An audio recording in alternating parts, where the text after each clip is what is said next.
আমি রুমে বিশ্রাম নিতে গিয়ে শুয়ে পড়লাম। হঠাৎ মনে হলো কেউ আমার পাশে শুয়ে আছে। চোখ খুলতেই দেখি শ্বশুর আমার পাশে শুয়ে আছেন।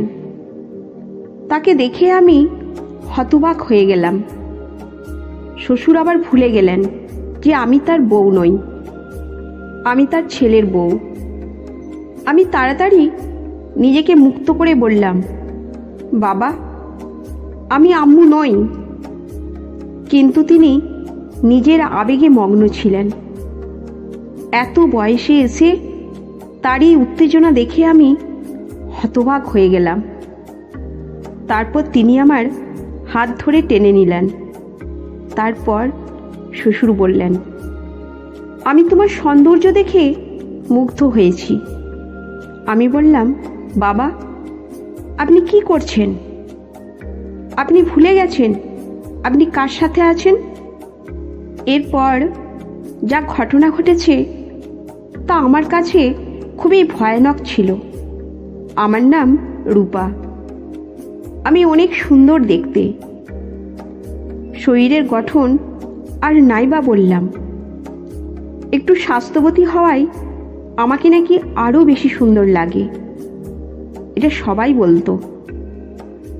আমার স্বামী কামাল বাইরে কাজ করতেন এবং বাড়ি ফিরে বিশ্রাম নিতেন। গত কয়েকদিন ধরে গৃহস্থলীর কাজের চাপে আমি খুব ক্লান্ত ছিলাম। আমরা নববিবাহিত, আর কামাল সদ্য চাকরি পেয়েছেন। তিনি আমাকে তার সাথে বাইরে থাকার জন্য নিয়ে যেতে চেয়েছিলেন, কিন্তু বিয়ের খরচের কারণে আমি তাকে বললাম স্থায়ীভাবে নিয়ে যাই। আমার স্বামী কাজে চলে যাওয়ায় আমাদের পরিবারকে ছেড়ে যেতে হয়েছিল। শ্বশুরবাড়ির সবাই অন্য শহরে থাকতেন। এই বাড়িটি কামালের নামে ছিল এবং আমাদের বিয়ের পর আমরা এটি কিনেছিলাম। বিয়ের 1 সপ্তাহ পরে শ্বশুর শাশুড়ি আমাদের বাড়ি ছেড়ে চলে যান। আজ কামাল বাইরে আর আমি একা।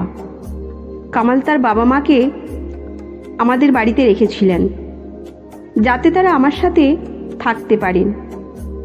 ক্লান্ত হয়ে রেল স্টেশন থেকে ফিরে আমি রুমে বিশ্রাম নিতে গিয়ে শুয়ে পড়লাম।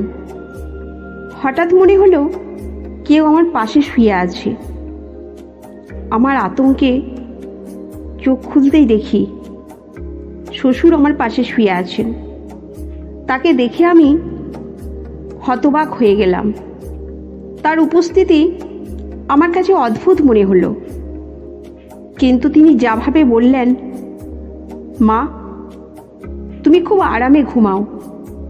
আমি তাড়াতাড়ি বললাম, বাবা, আমি আম্মু নই, আমি রূপা, আপনার ছেলে কামালের বউ। তারপর দরজার কাছে গিয়ে আওয়াজ করতে লাগলাম। শ্বশুরের এইভাবে আচরণ আমার কাছে খুব অদ্ভুত লাগছিল। হঠাৎ আমার শাশুড়ি ঘরে ঢুকে জানতে চাইলেন, তোমার শ্বশুর এখানে কি করছেন? এরপর বিব্রত হয়ে বললেন, তোমার শ্বশুর স্মৃতিভ্রষ্টতায় ভুগছেন, তাই হয়তো ভুল করে এখানে এসেছে। আমি তখনই স্বস্তি পেলাম, যা আমার কাছে ভয়ানক ছিল। কিন্তু আমার শ্বশুর স্মৃতিভ্রষ্টতার কারণে ভুল করে আমার ঘরে এসেছিলেন। আমি দরজা বন্ধ করিনি, কারণ আমরা দুজনেই এই বাড়িতে একা থাকতাম।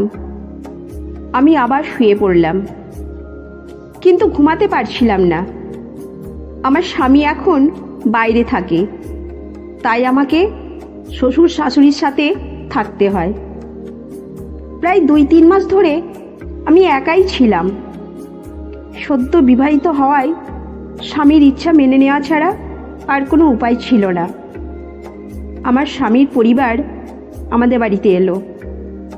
আমার শ্বশুর স্মৃতিভ্রষ্ট ছিলেন, যা আমাকে চিন্তিত করেছিল। এতদিন আমি জানতাম না, কিন্তু এখন বুঝতে পারলাম তার সাথে থাকা কঠিন হবে। বিয়ের পর পুরো 1 সপ্তাহ শ্বশুর শাশুড়ি আমাদের বাড়িতে ছিলেন। সেই সময় শ্বশুরের অসুস্থতার কোনো লক্ষণ দেখিনি, কিন্তু কামাল চলে যাওয়ার পর তার স্মৃতিভ্রষ্টতা প্রকাশ পেল। এই অবস্থায় তার যত্ন নেওয়া কঠিন হবে। সারা রাত এভাবে ভাবতে ভাবতে সকালে রান্নাঘরে গেলাম নাস্তা করতে। তখনই শ্বশুর এসে জিজ্ঞাসা করলেন, কি ব্যাপার, কোনো সমস্যা আছে? আমি চিন্তিত হয়ে বললাম, কি ব্যাপার বাবা, এভাবে হাঁটছেন কেন? তিনি বললেন, তোমাকে খুব সুন্দর লাগছে। আমি বললাম, বাবা আপনি কি করছেন? তিনি বললেন, রূপা, আমি তোমাকে নিয়ে রোমান্স করব না? তোমার সৌন্দর্য দেখে মুগ্ধ হয়েছি। আমি বললাম, বাবা আপনি ভুলে গেছেন আপনি কার সাথে আছেন। তিনি নিজের আবেগে মগ্ন ছিলেন।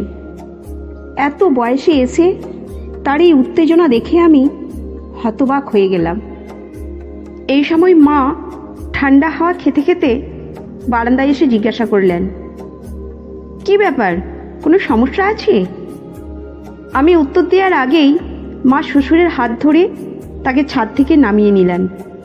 তিনি বললেন, শ্বশুরের স্মৃতিভ্রষ্টতার কারণেই ভুল করে এখানে এসেছে। পরদিন কামাল ফোন করল। আমি তাকে বিষয়টি বলতে চাইলাম, কিন্তু মা এসে বললেন, তুমি তোমার বাবার কাজের মাসের মধ্যে কিচ্ছু বলো না, নইলে সে টেনশনে পড়ে যাবে। এরপর বললেন, কামালের একটি গুরুত্বপূর্ণ মিটিং আছে, রাতে ফোন করবে। তখন কথা বলল। সারা রাত অপেক্ষা করেও কামালের কল পেলাম না। আমার শাশুড়ি পাশে বসে টিভি দেখছিলেন। তিনি বললেন, বৌমা তোমার শ্বশুরের কাজের মাসের মধ্যে কিছু বললো না, নইলে সে টেনশনে পড়ে যাবে। আমি বললাম, শাশুড়ি মা, বাবা কি ওষুধ খাবেন? শ্বশুরের স্মৃতিভ্রষ্টতা বেড়েই চলেছে। সবচেয়ে কষ্টের বিষয় ছিল শ্বশুরমশাই শুধু তার স্ত্রীর ব্যাপারে ভুলে যেতেন, বাকি সব কিছু মনে রাখতেন।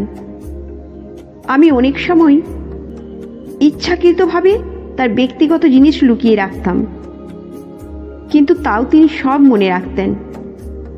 শ্বশুর শুধু আম্মুকে ভুলে যেতেন, আমাকে মা ভাবতে না।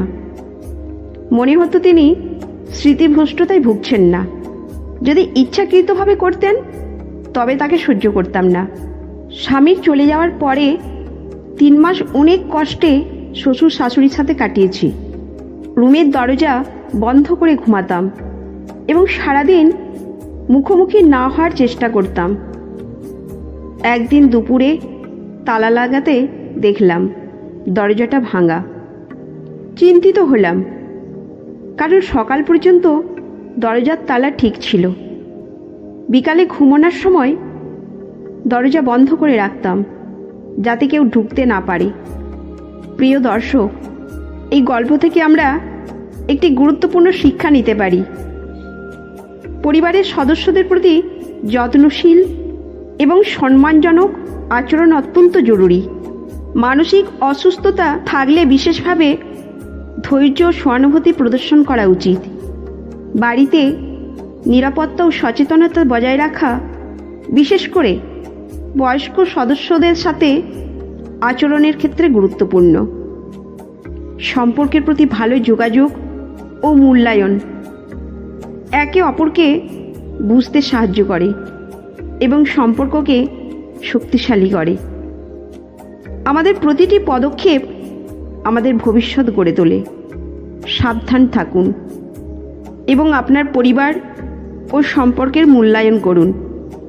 এই গল্পটি কেমন লেগেছে জানাতে ভুলবেন না এবং আমাদের চ্যানেল সাবস্ক্রাইব করতে ভুলবেন না। ধন্যবাদ।